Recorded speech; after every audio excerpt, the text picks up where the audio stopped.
السلام علیکم دوستان عزیز. امروز ما با شما چیزهای عروسی را تماشا میکنیم.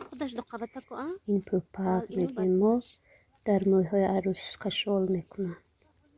دستی دختگی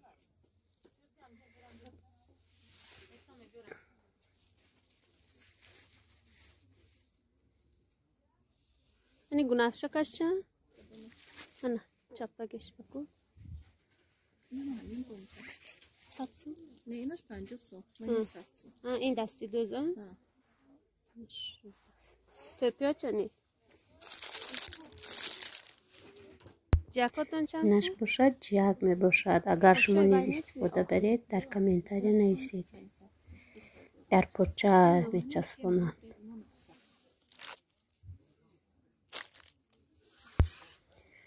این خوشتیلا می باشد. عروسان در سر می مانند با توپی می پوشند. اینو چنی؟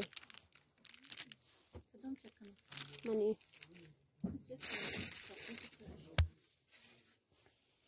تورش همه یا دیگر توره؟ اخرش 350 ها؟ حال کلیم چپ ببر کنی رسانه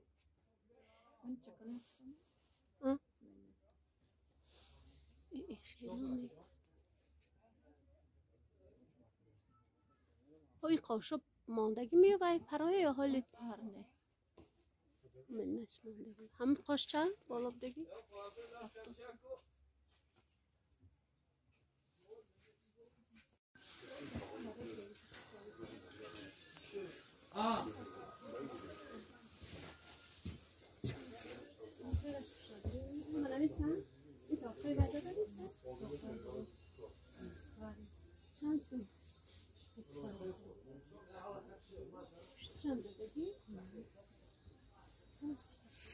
دوستان عزیز، من در اینجا تاقی های زیبا برای عروسان اگر خواهیم نویسین در کامنتاری روان میکنیم از همین تاقی ها برای عروسک ها.